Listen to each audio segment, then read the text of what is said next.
Hey Sri Lanka, this is Yasmin Yusuf from Yes Homegrown, and today we have someone who Sri Lanka absolutely loves because Pushpa Killer Bee, I don't know man how many names he's got, but he is legacy right now.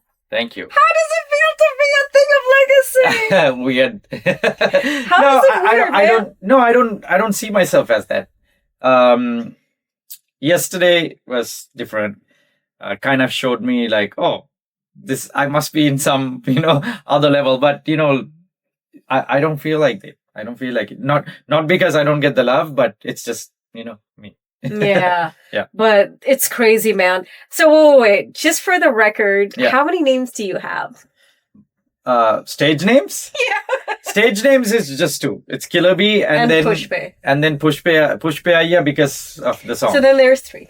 Yeah. Pushpa and Pushpa Ayya. Pushpa Ayya, and Killer Bee. So now you know Sri Lanka, and he is here because he's finally in Sri Lanka after, what, one eternity? Yes, 17 years. Yeah. If I had come in a few days, it would have been 18. Oh, yes. but damn, that's like, Yeah. I don't know, man. It's a long time. The longest time ever. Yeah. So what was your reaction when you saw like this new Sri Lanka?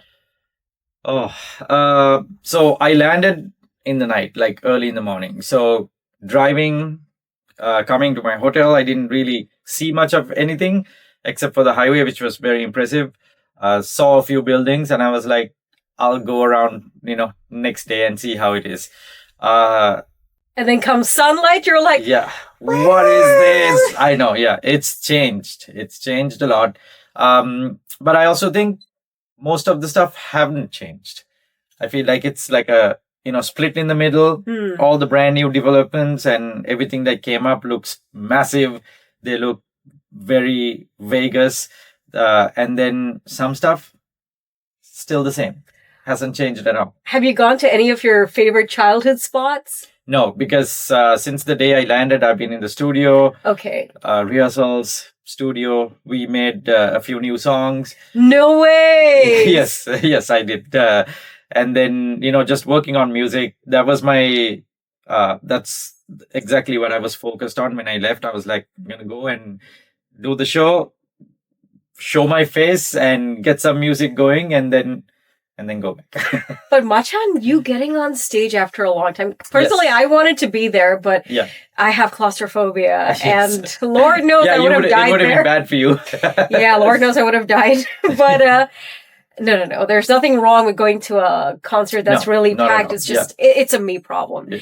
But I saw a lot of stories and I was like looking at Johnny's stories and oh my God, man, that welcome, that reception, those moments. Oh my gosh. Like everybody remembers you and remembers your lyrics. Yes. How did that feel? It was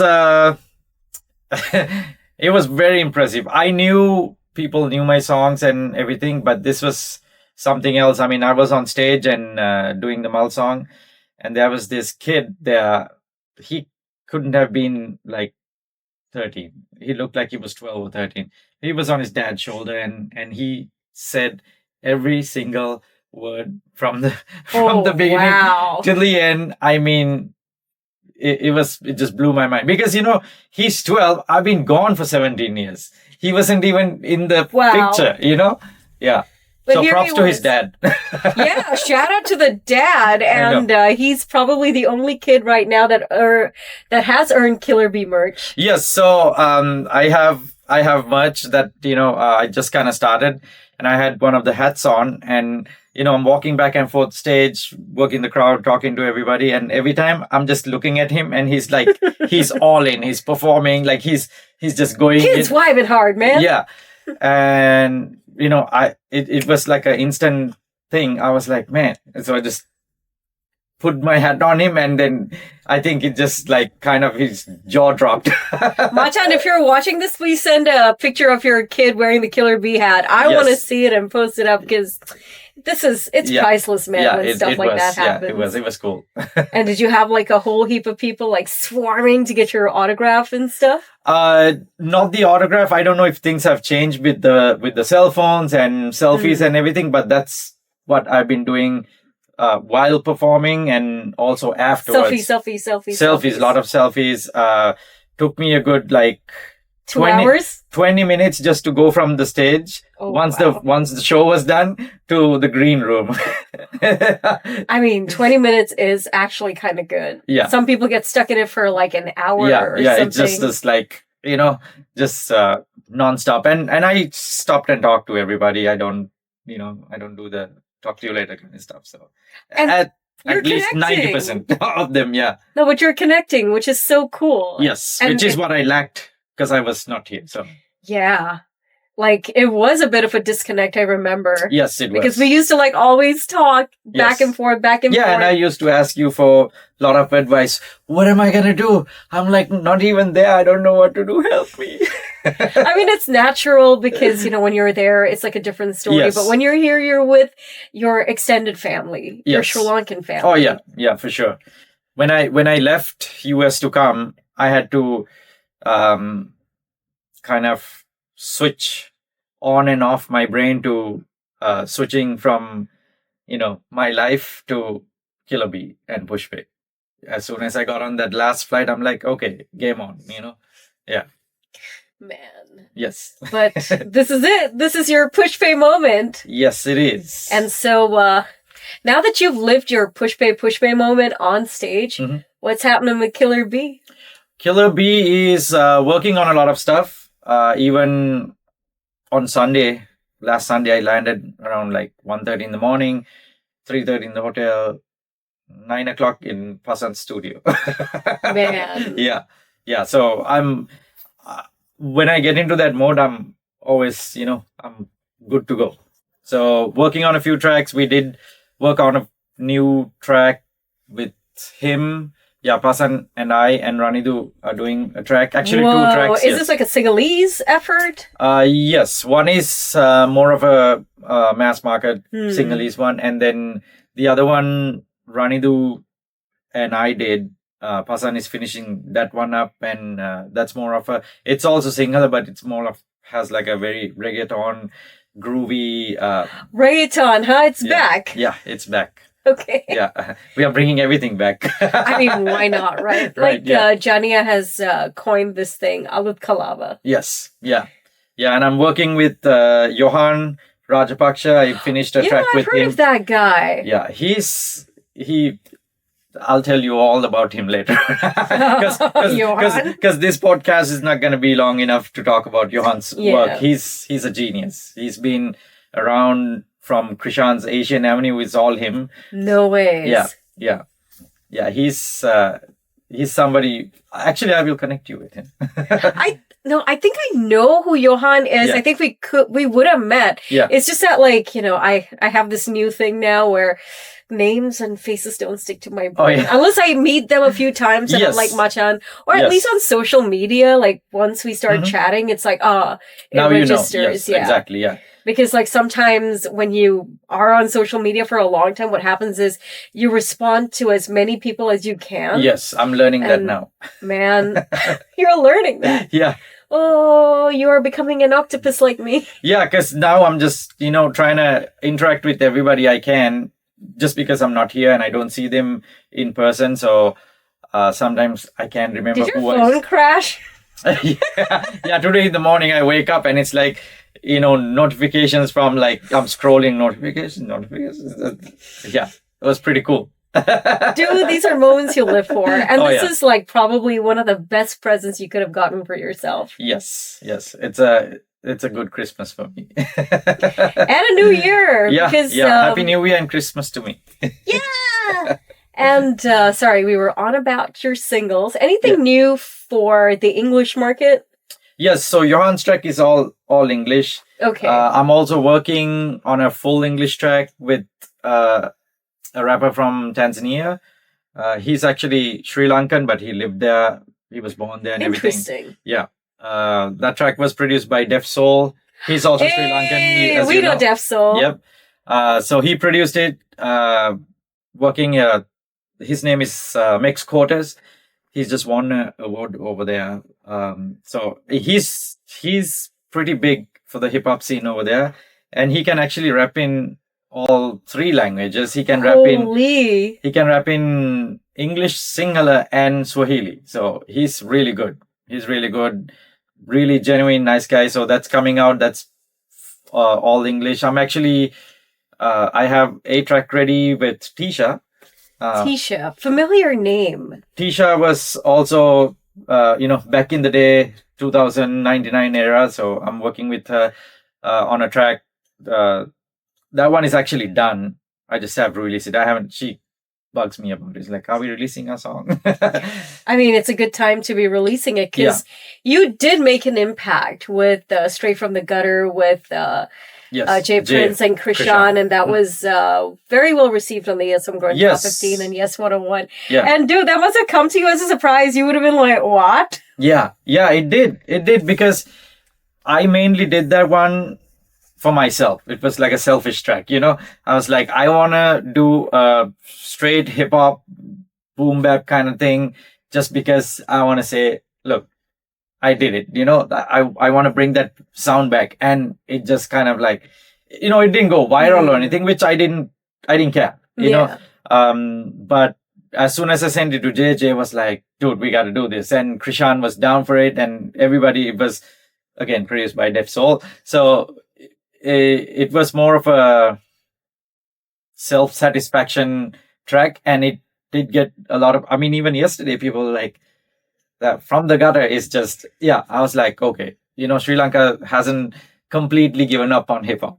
No. Yeah. In fact, like Sri Lanka has one of the most strongest fan bases for not only Sinhalese hip hop, but also like Tamil hip hop. Yes. And English hip hop too, which is amazing to see, like from Behet to all these different concerts. Like even Reezy, oh my gosh. He's Reezy, good.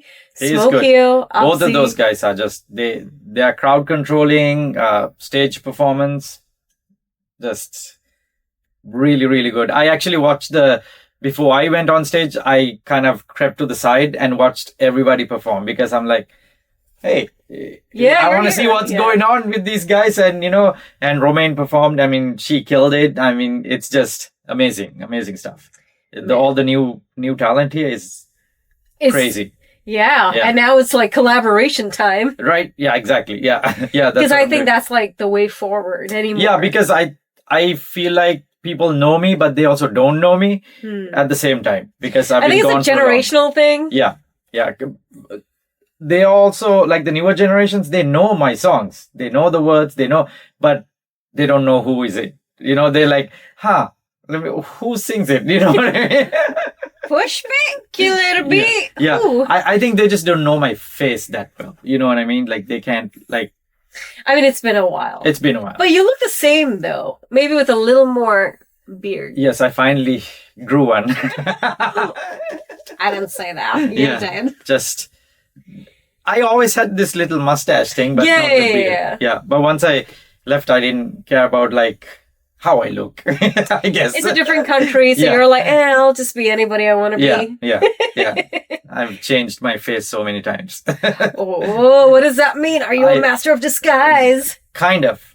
Because if you look at my driver's license, I look like nothing like this. Oh my gosh, I'm still going to look at your driver's license. I have long hair, big beard.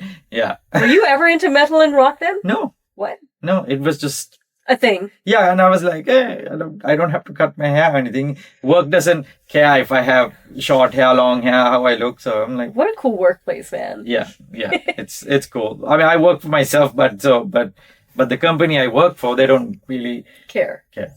That is so cool, man. I wish more workplaces were like that. Yeah, I think so. Over there, it's pretty, unless you're like a lawyer or you're the face of the company, then they care. But if you are somewhere in the back end, in the office, they don't really care. Yeah. Corporates, corporates, take page, please. Yeah. I think that gives people a lot of freedom and, you get to relax at work.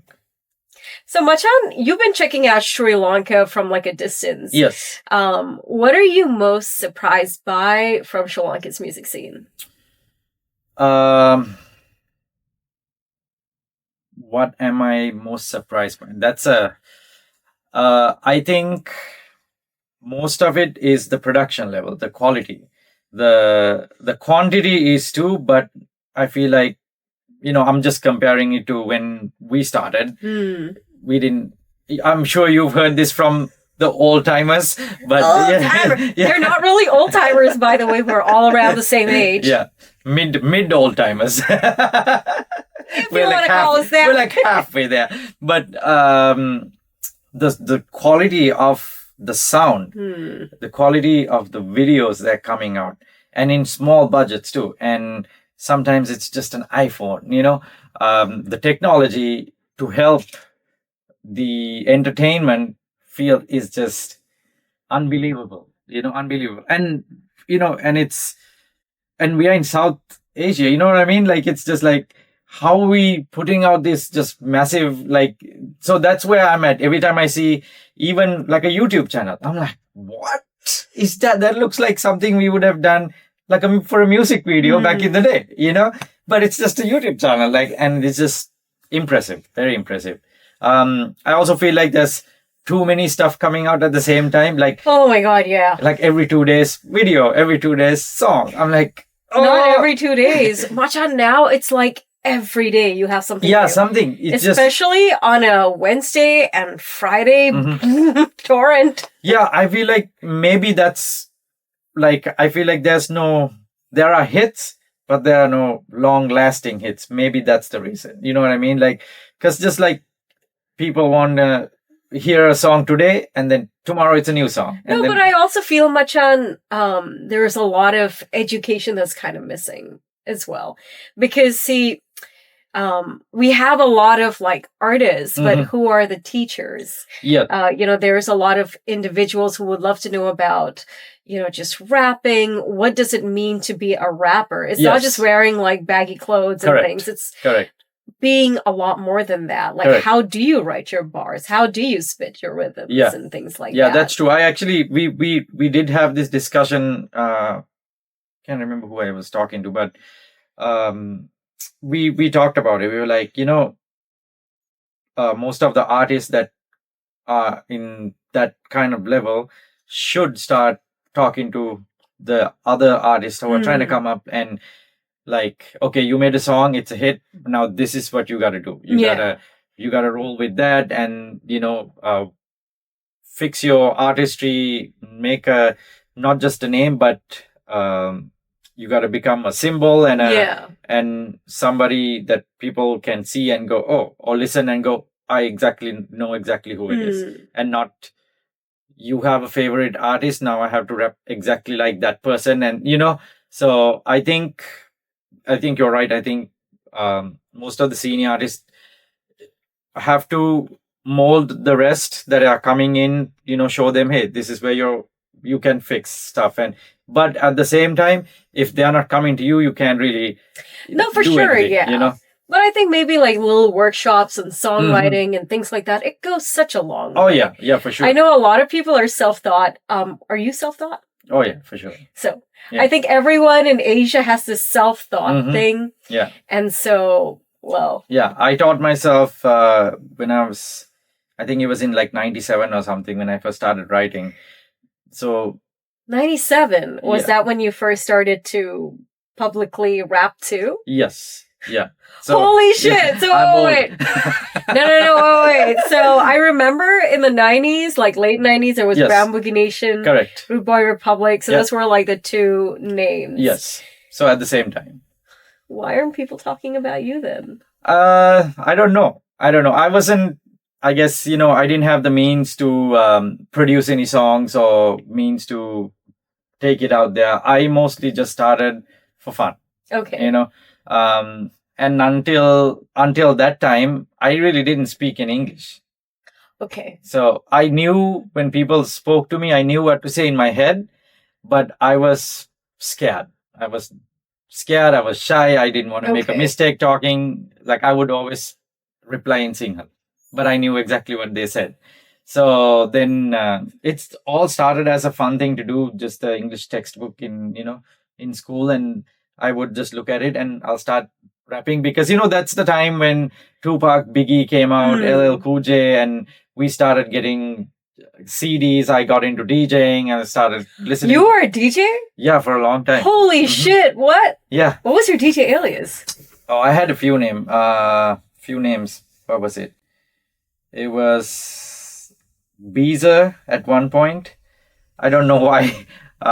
B. See, this is where the B stems from. Yeah. B stems from my name, but it was always my DJ name, stage name always had my name in it. So, I can't remember now. But back in the day when I started DJing is when I met DJ Mass, and we go way back. Yeah, way back. Like me and him, we all worked our way, learning the skill and doing stuff. It's the Cool Tempo days. Cool. Yeah, he was in Cool Tempo. I was working with level 4 DJs, Eagle Music Center in Boradla. Yeah. What? Yeah. What are the chances we would have met but not have known each other? Because I used to go to Eagles just to get CDs, man. Yeah, so what I did, this was when I was doing my O-levels, I would finish school at like 1:30, take the bus and get off right there and hang out there for like 2 hours. Just for no reason. Talking to him and reading his little big book of music and everything. And then eventually I asked him, can I learn how to DJ? My brother was a DJ. He's 5 years older than me. So he's the one who kind of like showed me the ropes and everything, but I needed practice. So we kind of exchanged. I worked for Eagle Music Center by, helping them move stuff at parties. I would go set up the speakers, run cables, all the hard work and everything. And he would in exchange give me a CD with the music I want. So damn, what an exchange. Yeah, and then some weeks it would be like, oh, you can go and practice in the back room, because he had a back room with all the DJ equipment set up for his DJs to come in. Was this new one? No, this was Damik, the owner. So that's where it started. But so that's the time I started listening to rap. Got to know rap. I'm like, oh, this is pretty cool, like the beats and everything. Then started rapping the textbook out of the English book, and then there was 2 more guys in my class.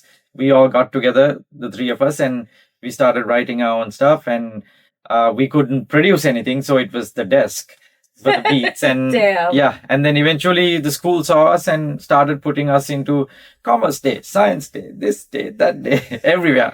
We basically represented my school in other schools. Even I remember one year we went to Royal College to perform, where Iraj was performing with, I think they were called Zealots or something. So we went after them. What? He had a group called the what? The Zealots or Zealots or something. It was him, Yawa, Ranidu, I think. That was holy shit. Yeah. So I didn't know him, but I saw them, so yeah. Wow. How does that make you feel now? In retrospect. Yeah, it's crazy. I mean, eventually I did meet Iraj through Rookie D, and that's how our friendship started. But yeah, again, 97 is when we kind of kicked off. I think that was a good year for hip hop in Sri Lanka. You had Brown Boogie Nation and Rude Boy Republic and everything, and then we kind of like slowly fed off of that also. Nice. Yeah, because when we heard them first, we were like, what is that? Yeah. Man. It's crazy. Yeah.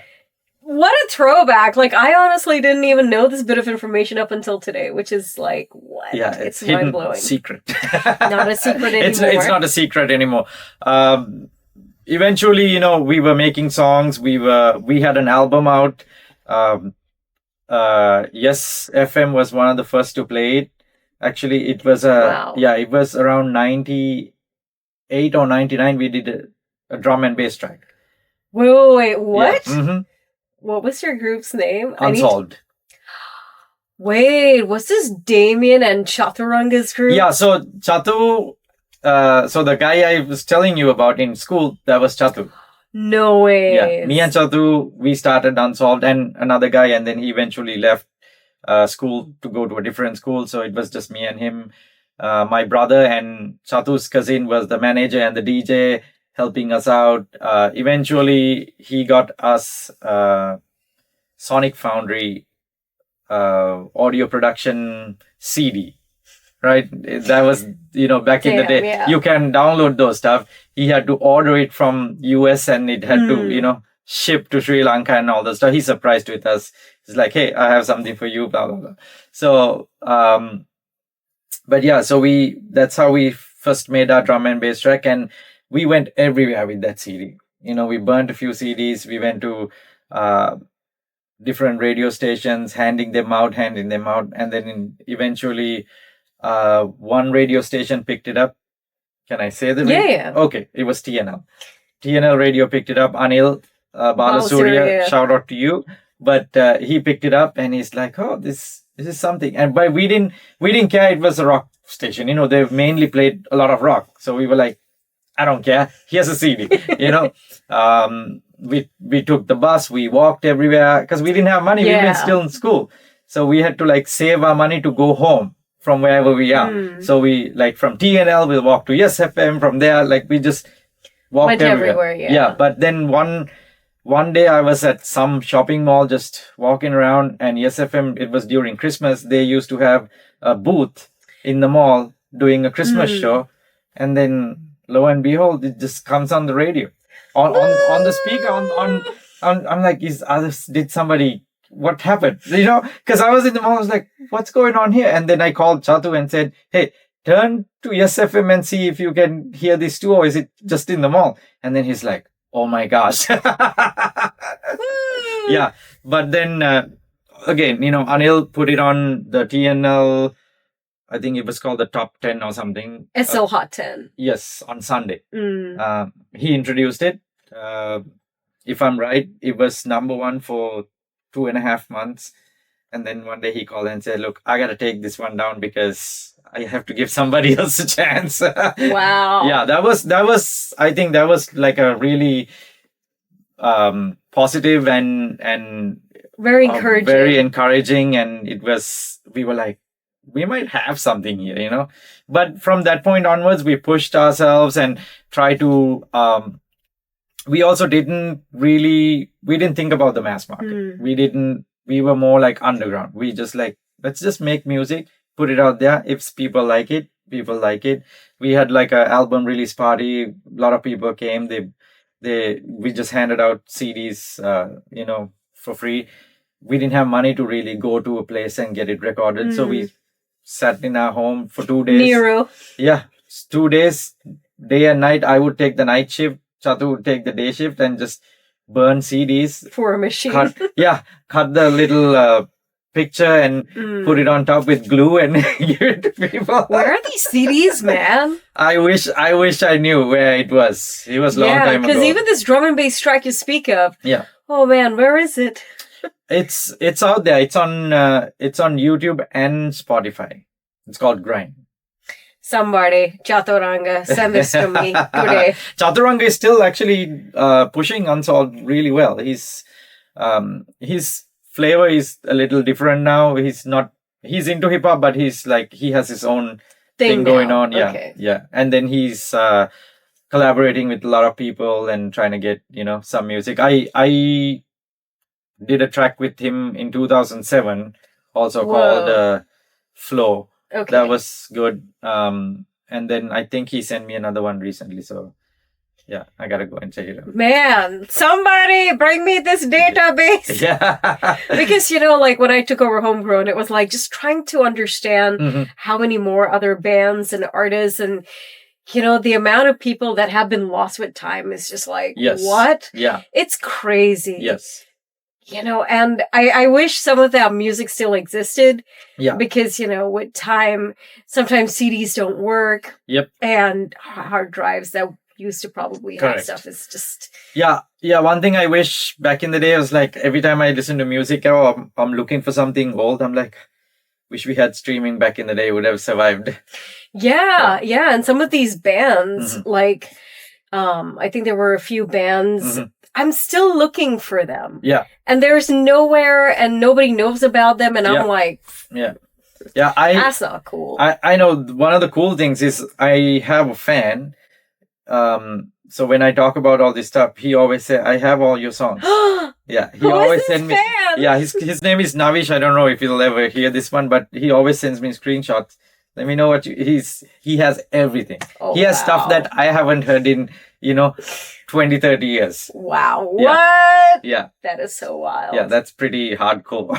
Hopefully one day we'll have you, Chaturanga, and who else was part of Unsolved in a room. Yeah, we did have a little podcast video kind of thing that we try to put out with the history. We have the recording. I'll send it to you. Oh my gosh. It's a really long video. Let's publish it. Yeah, it's a really long video. No, but it's okay because I feel like history needs to be remembered. Yeah. I mean, they may not teach like music history in classrooms, correct, but at least on the internet for anyone who wants to find out, that is like a resource for them to go to and be like, oh, this is what's up. Yeah. Not to have like we are the first ones. None of that shit, but it's more like educate yourself. Yeah. And that way you have appreciation for people who did music before you. And that's what it is. Correct. I met a friend yesterday at the event and he told me this story. He said, these new guys, they are really good. But if you ask about the history, nobody knows. And even he said, Krishan, he said there are some Tamil rappers now. And he met one of them and he said, oh, he started talking about Krishan and they said, who is that? And he was heartbroken because, he said, well, then you got to go back to your roots and find out what happened, because he was talking about this rapper from India, Tamila, I think. He came to Sri Lanka for an event and he had messaged Krishan saying, I'm in your country. Thank you for doing this music. You are the reason this guy he was talking about, he's huge. He's in the movies. He's releasing album. He's touring the world. He thanked Krishan for starting the Tamil rap scene because it was not there even in India. It was not there. Yeah. Like I remember there was no such thing for a very, very long time. I think there were like Hindi rap was slowly becoming a thing. Yes, yeah, with Apache Indian and Pali Sagu kind of incorporating other rappers from other places. It was kind of getting there, and they were kind of getting the flavor like, oh, this is kind of cool. And then Shoya, it became part and parcel of Collywood, Bollywood. But again, everything happened like in the 2000s. Yes, I don't know that it was like a global movement. Yeah. Rap just had its awakening and boom, and now it's like a different time, and people love that whole ethnic thing, because everyone in this age are like, we want to go back to our roots. Enough of this colonizing and also borrowing from, rap culture's first people. Yes. I mean, they were obviously from a different culture, a different country. Let's just create our own thing. Yes. And that's where the world is. Hopefully it becomes more of a stable thing in the future. Yes. I'm looking forward to the day that people can hear one of our songs and go, that's from Sri Lanka.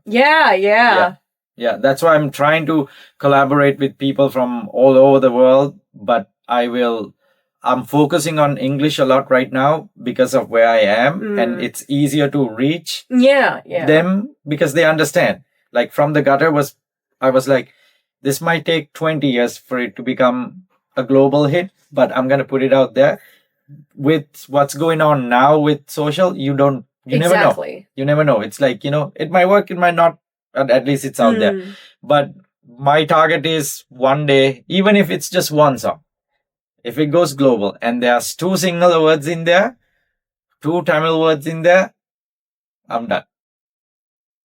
Yeah. That's such a cool thing, man. Yeah, that's the goal. Yeah. And what's next for you in this coming year? This coming year, I'm planning on touring a lot. Somebody from London is talking about having a show. Yeah! I know, yes. I think I'm going to Italy in April. Nice. And then coming back here after the show, Jania was like, hey, let's get ready to tour. I was like, very cool. I love Jania, man. That's what I like about Jania is like, I think when he's at one of the shows, he have like a vision of like future, like whoa, and then because when I went backstage he was like, let's get ready, so I'm looking forward for that. Again, there's a show coming up in London and somebody from Italy, Japan, they all reached out, so So that's what I'm looking forward to right now. I am creating music, I'm making music, I'm getting back into production and producing music also myself. Great. Yes. I kind of want to put my own thoughts into my tracks, and I'm planning on releasing an EP. Azim is working on a bunch of tracks. Def is working on a bunch of tracks. So Iraj promised me a track. So let's see. Iraj! Looks at Iraj. Putting Iraj in the hot seat. I mean, knowing Iraj, he probably would be like, yeah, bro, ape karamu, bro. Yeah. And then we do have a new track with Ranidu coming up and Pasan. So that's something that you can look forward to. Show so music hasn't stopped. It's going. It's a little slower than usual when I'm slower than back in the day when we used to release music. Life happens and it changes everything, and you got to focus. I got to balance everything. And but I have my studio at home. So, Thank you, technology. Yes, because when, this was something we didn't even think about back in the day, where I record something and I send it to Azim. 2 minutes later, he's like, oh, can you double over here? Yeah. And then I send it back and he's like, okay, this is good. Can you send me and then we are done. Yeah. And then actually this time when I came, I actually went to see Azim, and he and I were kind of working on a track for a little bit. I was there for 15 minutes, laid my tracks, laid my voice, finished 15, it. Wow. Yeah. Even he was like, what? He must have had this look on his face, because sometimes Azim has this look. Yeah. You're not sure if it's a shock look or like a look of wonder. It's like. Yeah. Yeah. I wish I had time to spend more time there, but I did promise him next year when I come, I'll spend a whole 2 days at his studio, because that's how you get really good stuff done. 2 albums worth of. Yeah. I know. Azim is busy. I know he has his classes and stuff. So, I don't really push him to do stuff, and he's a really nice guy, really good guy to work with. He is. Yes. Very talented and so hardworking. And so hardworking, yeah. Yeah. And is there anything much that you want to add in closing? No, not really. I think we talked about everything, all my plans. Anything and everything. Yeah. Well, obviously, I wish we had more time. Yeah. I know my boss has given me a small time limit, but I went over that time limit because these these are conversations that are needed, Machan, because I feel people need to hear these stories. And, yes. Yeah, you're right. You're right. You didn't know. Yeah. And I know almost everything. Yes. You know almost everything about. Almost. Yeah. Now you know. Yeah. And you know too. And support Killer B, Push B, because he's on to newer things in Sri Lanka. DM him. He won't bite you much up. No, I will reply. Everybody knows that. I reply to everyone. He is now becoming a social media man. Yeah. Hopefully I'll reach enlightenment with social media soon. Oh, wow. Isn't that everyone's dream at this point? But also, wow, man, it's crazy. Yeah. For an artist, it's such a lot of work. Yes. And, I'm a one-man show, so I got to do everything. I do everything. All my social media stuff, I take care of it myself. So if you get a reply, it's actually me. Yeah. And, it's a Sri Lankan thing also. You're the... artist. Yeah. You're the account. Yes. Businessman, social media person, videographer. Yeah, everything. The whole list. Yes. Jaiwa to you and all you do, Machan. Thank you. I appreciate you. Thank you for the opportunity. Thank you for, I know we've been talking for a while, and you are always replying to me when I say, hey, I need some help. I don't know what to do over here. This and Dude, that. I'm glad to be helping, man. I mean, that's how we all move forward. I appreciate you. You and DJ Mass are always giving me advice about social media and stuff. So I'm learning because, I left and I didn't really care about it. But now you're driven. Yay. Yeah. So follow Karapan. Karana. Yeah, follow Karapan. Yes, 101.